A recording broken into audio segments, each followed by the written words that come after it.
بسم اللہ الرحمن الرحیم۔ جنگ موتا میں جب مسلمان کفار کے ساتھ جنگ کر رہے تھے، اس وقت حضور نبی کریم صلی اللہ علیہ وآلہ وسلم مسجد نبوی میں تشریف فرما تھے، اور آپ صلی اللہ علیہ وآلہ وسلم کے سامنے سے تمام حجابات اٹھا دیے گئے تھے۔ اہل موتا کے تمام حالات آپ صلی اللہ علیہ وآلہ وسلم کی نگاہ پر انوار کے سامنے تھے۔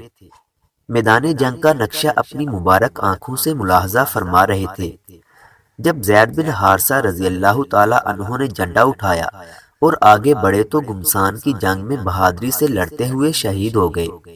ان کی شہادت سے حضور صلی اللہ علیہ وآلہ وسلم کی پیاری آنکھوں میں آنسو آ گئے، چونکہ حضور صلی اللہ علیہ وآلہ وسلم کو حضرت زید بن حارثہ رضی اللہ تعالی عنہ سے بہت ہی زیادہ محبت تھی۔ حضرت زید بن حارثہ رضی اللہ تعالی عنہ طائف کے سفر میں حضور صلی اللہ علیہ وآلہ وسلم کے ہمراہ تھے، اور وہاں پر لوگوں کے پتھروں سے حضور صلی اللہ علیہ وآلہ وسلم کو بچاتے تھے۔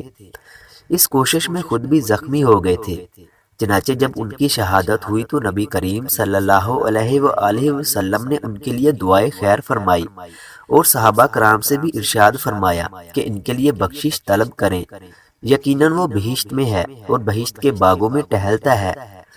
حضرت زید بن حارثہ رضی اللہ تعالی عنہ کے بعد حضرت جعفر رضی اللہ تعالی عنہ نے جھنڈا اٹھایا اور جرأت و بہادری کا مظاہرہ کرتے ہوئے کفار کی طرف متوجہ ہوئے۔ مشرکین نے ان کو چاروں طرف سے گھیر لیا اور ان کا دایاں ہاتھ کاٹ دیا۔ حضرت جعفر رضی اللہ تعالی عنہ نے بائیں ہاتھ میں جھنڈا پکڑ لیا۔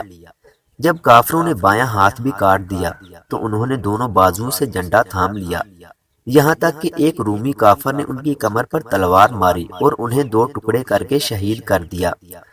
ان کے بعد حضرت عبداللہ بن رواحہ رضی اللہ تعالی عنہ نے جھنڈا اٹھا لیا اور کفار کے ساتھ لڑائی میں مشغول ہو گئے اور جام شہادت نوش کیا۔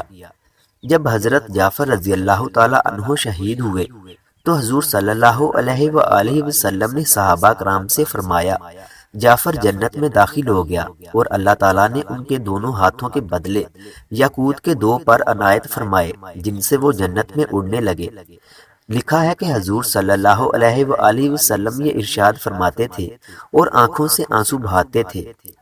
حضرت اسماء بنت امیس روایت فرماتے ہیں کہ جب حضرت جعفر رضی اللہ تعالی عنہ شہید ہو گئے تو حضور سرور کائنات صلی اللہ علیہ وآلہ وسلم میرے گھر میں تشریف لائے اور مجھ سے پوچھا کہ جعفر کے بچے کہاں ہیں؟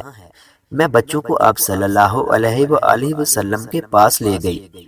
آپ صلی اللہ علیہ وآلہ وسلم نے انہیں بوسہ دیا، ان کے بالوں کو سونگھا اور گود میں اٹھا لیا۔ اس وقت آپ صلی اللہ علیہ وآلہ وسلم کی آنکھوں سے آنسو بہنے لگے۔ میں نے عرض کیا، یا رسول اللہ صلی اللہ علیہ وآلہ وسلم، میرے ماں باپ آپ پر قربان ہوں، کیا آپ نے جعفر کے متعلق کوئی بات سنی ہے؟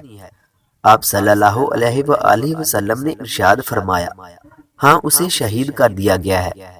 میں نے یہ سنا تو بے خودی سے رونا شروع کر دیا۔ میرے پاس عورتیں جمع ہو گئیں، میں فریاد کرتی ہوئی رو رہی تھی کہ حضور صلی اللہ علیہ وآلہ وسلم نے مجھ سے فرمایا، اے اسماء، فریاد نہ کرو، زیادہ باتیں نہ کرو اور سینہ پر ہاتھ نہ مارو۔ یہ فرما کر حضور صلی اللہ علیہ وآلہ وسلم اٹھے اور حضرت فاطمہ سلام اللہ علیہا کے گھر تشریف لے گئے۔